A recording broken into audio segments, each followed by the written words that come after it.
Almighty and everlasting God, who presides over all things in heaven and earth, come and preside over these deliberations so that those that make the decisions may be guided by your wisdom.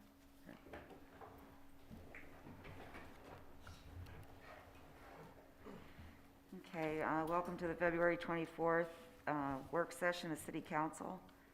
The original agenda had a resolution temporarily suspending the ordinance pertaining to the open consumption of alcohol for the downtown showdown on Public Square.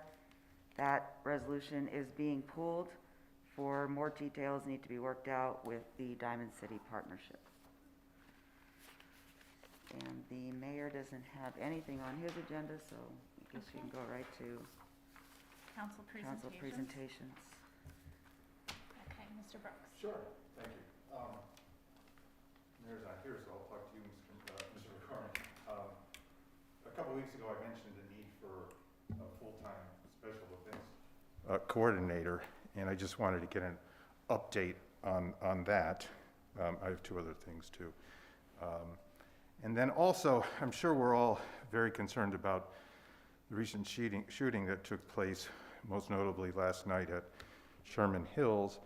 And I suggest that we sit down with the management, the owner and the management of Sherman Hills, revive the Sherman Hills Task Force, revive the Sherman Hills Tenant Association, and see how we could work together with that particular building and neighborhood to give peace of mind and help bring down the crime and the shootings that we have. And then also in that vein, I was doing research on police kiosks and seeing the last time that we used to have a police kiosk in Wilkes-Barre on Public Square. It was quite some time ago in the 20s and 30s. I think it went out by the 1940s. But that's another idea that I'd like to bring to the table to see if we can consider putting a police kiosk on Public Square, and here's the reasons why. I think most of us every day, as we're going about our daily business, will run into that person who says, well, I don't go down Public Square because nobody's on Public Square. I don't feel safe. And it's this vicious cycle that's been happening where someone says, well, I don't go down on Public Square because no one's on Public Square, and that I feel unsafe. And the perception of us feeling safe and the reality are two different things. And I think it's very important to show the citizens of Wilkes-Barre that we really mean business in having safety be our number one thing on Public Square. And I would really suggest that we put a cop in a kiosk on Public Square 24 hours a day, not for years and years, but to see how it works, do 3 shifts so that the people know that there is at all times around the clock a police officer in a kiosk on Public Square that could be helpful, that will be helpful to them. I think it would be a great bold statement for Wilkes-Barre to make. And so I offer those suggestions, and of course every time I do offer something, I will attend any meeting that you would like me to attend to work out details. Thank you, Madam Chair. Mr. Marconi? Yeah, I do have a couple too. I do agree with Mr. Brooks with Sherman Hills, what he had said about that. I do agree. You know, we do need to take a look into something needs to be done there. Also, I just want to touch base on February 11th, Councilman Barrett and myself, we had a meeting down here with Representative Eddie Day-Paczynski, Mayor Brown, Mr. McCormick was in, Mr. Fratty, Chief Coffey, and a gentleman from PennDOT, his name was Richard Roman, and we were discussing Wilkes-Barre Boulevard light at Exit 2. And I just want to thank everyone for coming together and discussing that. Hopefully we can move forward on that. I also had a chance to speak to Representative Paczynski and Mr. Roman, PennDOT, regarding the Washington Street Bridge too. We had a brief conversation about that as well, and you know, they heard us, and hopefully we can expedite both of these things going on here really quick. I do know, I believe, and Mr. McCormick, you can just verify this for me, if you don't mind. I believe the first thing for the light here, Mr. Frady had said that there has to be a study done. And I believe he had said that he's gonna look into that, and it perhaps will be starting in March. With that being said, also 643 North Main. If you could take a look at that for me, Mr. McCormick. I'm sorry, yes, 643 North Main. There's garbage behind the residence and on the side as well. If you can take a look at that. And, you know, if we can get someone out there, I'd appreciate that. But that is true with the study in March, correct? My memory of the discussion was that, which believed that there might be available funds through a program that they were going through, a PennDOT, and that might be able to be done in the month of March, started in the month of March, but I'll follow up with them. Okay. That's my general memory No. of it, but I don't like to get tied to a specific date because Understood. I don't have Yeah. control of it. But yeah, that was my memory of it. It could be Yeah. started assuming funding was available. Right. Okay, I appreciate that. Thanks. Thank you. That's all I have. Okay, thank you. I just have a few things that I wanted to talk about. The first is I'm very concerned, as all of us are, about the gun violence in the city. And I think that it speaks to a safety issue in our city, of course, but it also speaks to a wider socioeconomic issue in our city. Poverty, drug and alcohol abuse, and parental neglect all contribute to crime. And if we focus solely on the crime itself, I think we are ignoring the larger issues. I also wanted to read this line from the Citizens Voice article about the shooting near Sherman Hills last night. When he got out of his vehicle, he said he felt bullets whizzing by and fled into his house. I'm lucky I didn't get hit, the man said. That's something that just really struck me, and I don't think that should be happening anywhere in our city. And I wanted to know if there is a strategic economic and safety plan in place for the city. I understand if you can't answer that right now, but I would like to hear from the mayor about that. If I may. Sure. I know Chief Coffey's been here at least once, maybe twice, explaining some of the background, and I'll talk to the mayor and see if he can make himself available. I know there is a systematic approach. We've beefed up 2 of their units, police units for special investigation. There's also a special gun unit that they have. We're also very closely aligned with the Federal Bureau of Investigation and also the State Police Special Crime Committee. So I know there's a lot being done, but I'm not an expert on it. So I'll ask the mayor. I don't think there'll be any problem, and hopefully Chief Coffey can come and fill council in on at least generally what type of proactive approach is being made by the police. I know it's been several months that they've been undergoing that. So I'll ask the mayor, and assuming next month, should be able to have Chief here. Okay. And like I said, I think there's bigger issues in our city, and I'm not just talking about police involvement, but also a larger, economic plan to address poverty and drug and alcohol abuse in the city too. So, if I could speak to the mayor about that, I would appreciate it. Secondly, I read the article in the paper regarding our city's rising insurance premiums. Is there any chance that the administration will be shopping around for a new insurance carrier this year? Yes. We're You can gonna. just stay there. Yeah, we're gonna be RFPing that all of our insurance. Okay. I was hoping by the end of February, but the one is a little complicated to RFP, so I'm trying to work out the details. But you'll see an RFP Okay, proposal.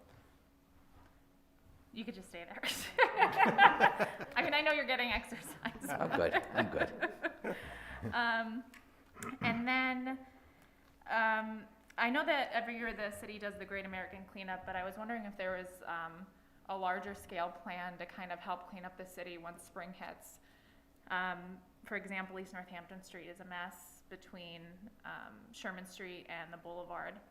And one thing that really sticks out there is the wall that collapsed And, I know that I believe you've been in touch with the property owner to try, or Butch has, to try and get that rectified, but the whole street is just really just Yeah, a mess, for lack of better term. I don't yeah, know. what we generally do is early spring, which would mean in the next couple of weeks, Butch will be laying out, working out a plan to lay out a grid. I think he usually asks all the council, I think last year he did too, like where your problem areas are and addressing some of it, so there'll be Okay. street cleanups, et cetera, you know, as soon as the weather breaks type of situation. So, yeah, we'll be addressing that. Okay. And that's all I have. And Thank I'm you. sure that we'll reach out to all council members, and if you have a problematic area, like you were pointing out in your district, anybody has a problematic area that we can highlight, we'll address. Okay. Okay? Thank you very much. You're welcome. Okay, we'll adjourn until 6 o'clock.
stand for the pledge?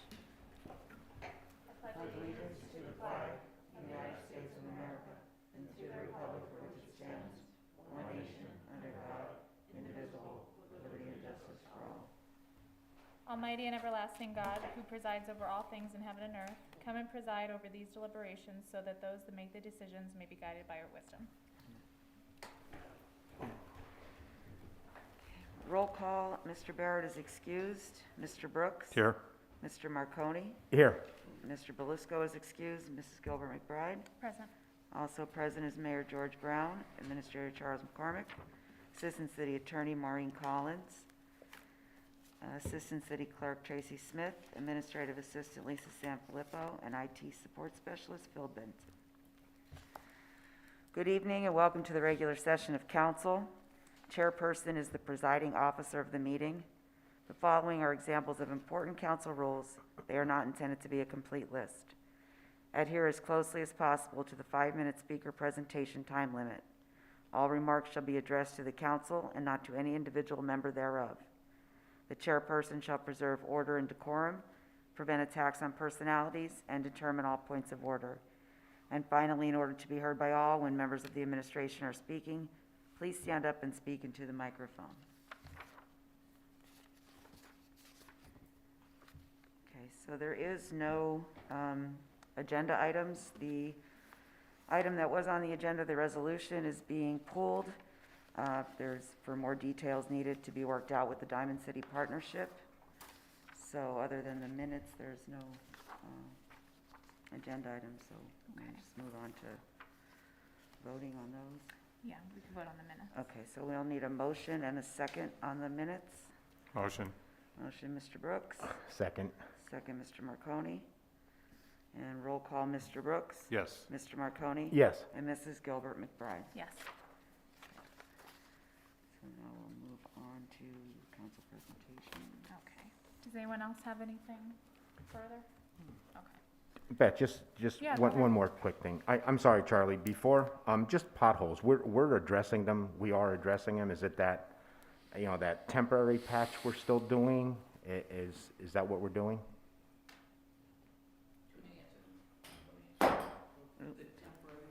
So just, for the potholes, are we using, we're still addressing it. Until the asphalt it's plant's the open up, temporary. John, we can't do anything more than that. But Okay, all right. And then what happens is the cold Yeah. weather gets in and it picks up the patch.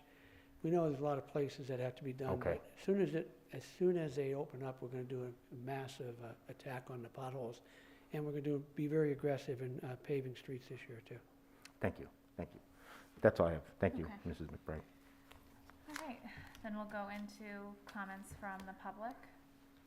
Do you have the phone number readily available? I still have it. No, I don't. Okay, It does come up on the screen. right.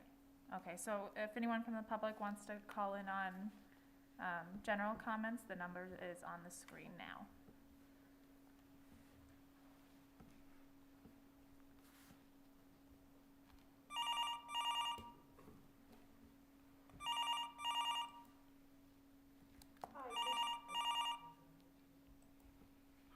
Hi, please state your name and where you're calling from. Mr. Bob Kalabowski, and I'm calling from my truck. I want to just go over a few things, and just so you understand, council and the mayor, this is not anything personal against anybody. I'm not trying to be mean-spirited. I'm just trying to say what other citizens say. And the first thing I want to say is to Kathy Payne. Ms. Payne, I don't think you're doing a good job handling these meetings. A few weeks ago, you let Ms. Gilbert blurt out, talk when she wasn't supposed to talk, multiple times. You let the mayor go on talking and talking and talking. He has no time limit. He's allowed to say what he wants to say. I think it's very unfair that that's the way you're running this meeting. And I think it's still outrageous that they gave you a $20,000 a year raise. I just think it's a slap in the face to people who can't afford their taxes and can't afford stuff for their house, but yet you get a $20,000 raise. Now, also, Ms. Gilbert McBride, I would like to ask you something, and Beth, just so you know, this isn't nothing against you, it's against the issue. Now, I want you to explain to the taxpayers why you are able to take $30,000 a year in health care plus your salary. So working part-time on these few minute meetings a month, you're probably getting close to $45,000 a year if my figures are right. But what does your family have to do with running this city? I mean, do you realize how many people have to work 2, 3 jobs and don't even come near what you're getting part-time? It's a slap in the face. Also, Mr. Marconi, your wife is on workers' compensation, and I want to know why you're taking $30,000 a year for health care, and I think there's some kind of insurance policy. I mean, what don't you understand? If it wasn't for this administration, this city would probably be sinking further than it did under the last administration. They took pay cuts, yet you people take it. And Mr. Brooks, I would like you to tell the taxpayers, where you say you give all this money to charity, I want you to announce tonight, I want to know where all that money, what charities you gave it to. And also, Kathy, I'd like to understand, make a point on Mr. Belusco. When he was able to curse and get away with it twice, he cursed at Mr. Carr, and yet nobody ever did nothing about him. But when Mr. Carr didn't even curse at the mayor, he just was frustrated. And what he said wasn't a curse, yet he gets escorted out with the police. So my thing is, I don't know how much time I have left. I want you to explain to the taxpayers what your family does to deserve part of that $30,000 a year health care. The same with you, Mr. Marconi, and the same with you, Mr. Brooks. I want you to tell us what charities you're giving our money to make yourself look good. And just so you understand, Tony, I think you're a nice guy and you do a good job. But I think that it's just outrageous that you're taking my money and making yourself look good. And also, Mr. Belusco, you are one of the most successful business people in South Wilkes-Barre. Why do you continue to take health care? Why? And like I brought out, you can't afford to have somebody work 1 or 2 jobs a month or 1 or 2 days a month or part-time hours like you work at council and give them all that health care. How do you face the taxpayers doing all this? So I'd like to hear some answers. Hello? Okay. Are you finished with your presentation? How much time I have left? A minute, How much time I have left? a minute. A minute? Okay. And also, Mayor, I just seen can the mayor hear me? Yep. Okay, Mayor, not trying to put you on the spot, but I see they're getting a new auditing company in to do this audit on the pensions. I would like you to write a letter to them. And your last answer at the last council meeting saying it's up to the legislature. That's not what I asked you. And I'm asking you again. I want you to write a letter to PFM and to the Auditor General's office, and now I'd like you to write it to this new auditor company to find out how these thieves, and that's my opinion, are able to take all this health care and also especially that they're working part-time to go into that pension. And that's not, I didn't ask, I know about the legislature, that's just an excuse, but I'm asking you in a nice way to do what I'm asking you. Write to these people and let's try to get these people off this. They're bankrupt in the city. And as I pointed out to you, if my figures are right, all these part-time people that use their part-time service towards their full-time, or when they got a full-time job for a few years at the city, they have cost us about $2.5 million. Okay, Mr. Kalabaski, your So- time's up. All right, park where you want. Bye-bye. Does anyone have any comments? I'll comment, because I said this to him before. For the last 6 years, Mr. Kalabaski, I post the nonprofits that I support on my council Facebook page. You can go read them there. Okay. Good. Okay. If anyone else wants to call the numbers on the screen.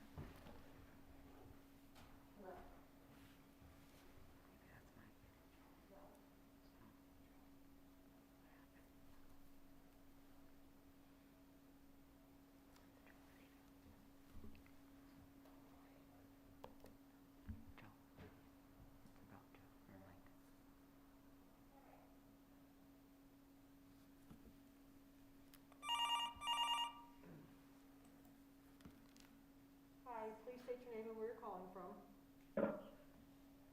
Sam Troy, Wilkes-Barre. Go ahead, Mr. Sam. That's okay. I missed the first part of the meeting. I was wondering if my statement on the agenda got in there on the record. That resolution was actually pulled, Mr. Troy.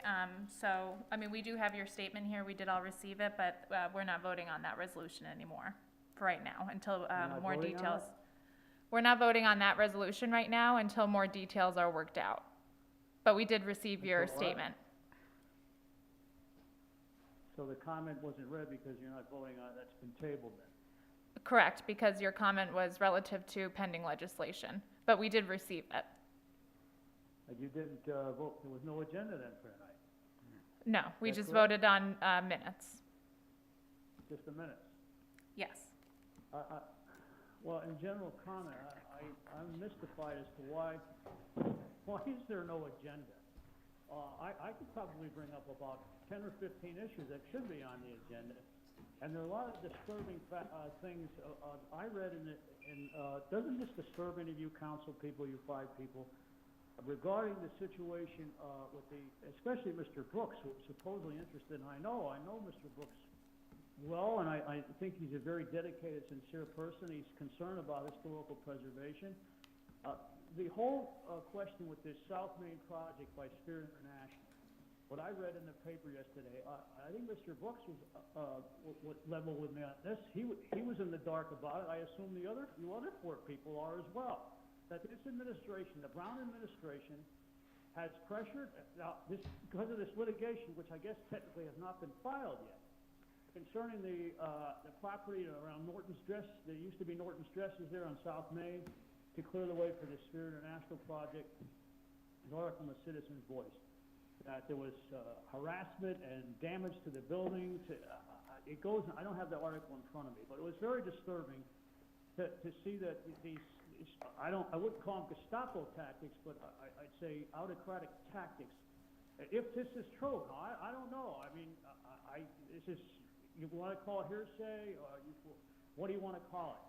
Rumor? Because I guess I talked to Mr. Henry, and he said that no litigation has been specifically filed. But if this is true, if this Mayor Brown and others in the administration did this sort of thing, this is very disturbing. I mean, I as a citizen of this city, and I was wondering in my own mind, how this could happen, and that if it is true, that why has it been kept in the dark? Why is it under the radar? I think that maybe council should appoint, whether or not this litigation, I'm sure it's going to be filed by that woman who owns the property there, or it looks like it is.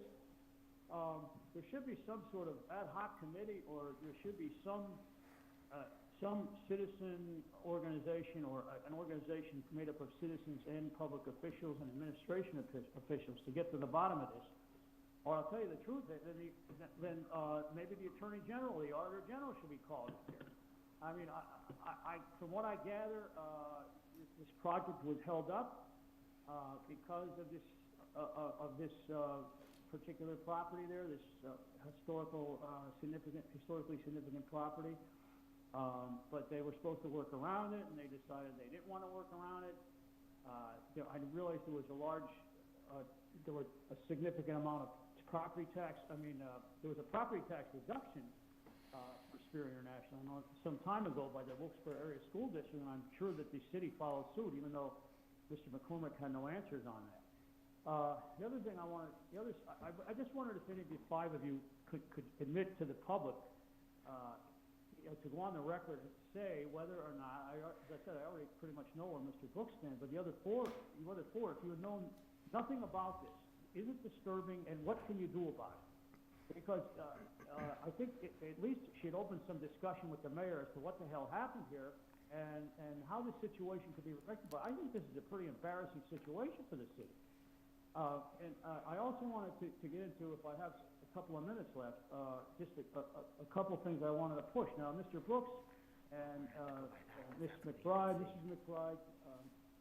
you have indicated to me, and I know your people are pretty sincere and people of integrity, and the other 3 to some extent as well. I don't know how much, but I'm being sarcastic. But I just wonder to what extent you are interested in making our government more transparent, because it seems that that was part of your interview discussion with the Citizens Voice, that going back a couple of months, that you indicated you wanted the public to get more involved. Mr. Brooks has indicated in that. What better way to do that than a concept that I've been pushing? I guess you guys would be reluctant to adopt it because it would be from a public citizen. But I would like to promote this idea of a Citizens Advisory Committee, which they have in other cities. And Mr. Brooks, I think I mentioned this at the last meeting, that he's been on such a committee, and when he lived in New York, he knows something about it. I think some sort of discussion, maybe bring this up for the next meeting, or have a special meeting concerning that, to see what this sort of committee can get the public more involved. A lot of people are intimidated from calling into these meetings, and they're intimidated from attending and getting to the hardcore issues here. How much time do I got left? At least a minute? 22 seconds. I guess I won't have to worry about it because you just cut me off on my 5 minutes. But that's another thing. I think the citizens should have a little more time to give some input, as long as it's discussion that's not getting out of hand. The chairperson could always gavel the person out, can gavel the discussion short. But the other subject I wanted to also broach is a plastic bag ordinance, from an environmental standpoint, to get into the streams and the sewers and the streets, and it just makes for more garbage. And Mr. Brown is concerned about illegal dumping. I'm sure that a good part of the trash is illegal dumping. Now, this ordinance has been adopted in the city of Philadelphia and the city of Pittsburgh, and actually merchants can make money on it. They don't lose money, they make money. Mr. Troy, I'm sorry to interrupt you. Your 5 minutes is up, okay? Well, I don't have much choice. I guess I gotta say goodbye. No. Thank you. I hope that there's some discussion, Randy. Okay. Regarding Sphere International, I personally can't speak to that. I only know probably as much as you know about the situation. But Mayor Brown, would you like to comment at all on that, or can you not at this time? No, I don't think we can comment on that, because some of the things that Mr. Troy said I don't believe are correct, so I don't want to get into a back and forth with him. Okay. And regarding the Citizens Advisory Committee, I would be more than happy to take a look at that with my colleagues, and it sounds like something that I would definitely support, so. Okay, if anyone else would like to call in, the phone number is on the screen.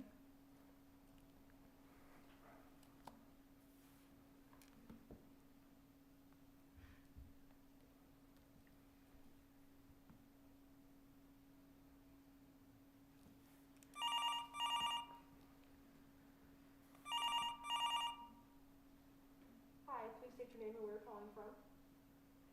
Yes, my name is Tracy Mack, and I'm calling from the Parsons section of Wilkes-Barre. I want to thank you guys for sending out a crew. I live on Gardner Ave, and there's an abandoned house. I believe it's 148 Gardner Ave. And they came out and they boarded the whole house up, which I'm very thankful because there's a lot of activity over there. But my question is, I was wondering, is it slated to be torn down? And that's all I have. Okay, thank you. You're welcome. Oh, go ahead, Mr. Marconi. Okay, so I actually just spoke to the mayor about that about 15 minutes ago, and he is getting ready to answer your question. That was a great introduction. Thank you for that lead-in. Sir, yes, sir. Yes, ma'am. What we're doing is we're looking at properties throughout the city of Wilkes-Barre, working with city council, getting council input from each of the 5 districts. And what we do is, before we can tear a building down, there's several things we have to do. Check the historical nature of the building. Also, we send out an engineer to see if it structurally should be torn down, if it's an imminent danger to the residents or someone else. And if not, then as in certain cases it's boarded up, we go after the homeowner or the property owner to make the repairs necessary to make it safe. So we're compiling a list of what we call, it's the blight remediation plan that we're working on, and in all 5 districts, houses are going to be put onto that listing for, if necessary, demolition. We've demolished several houses within the last couple of months. and we have some more actually on the list to be demolished, but we had to go through the process I mentioned to you first. Okay, thank you. Thank you, Mayor. Okay. If anyone else would like to call in, the phone number's on the screen.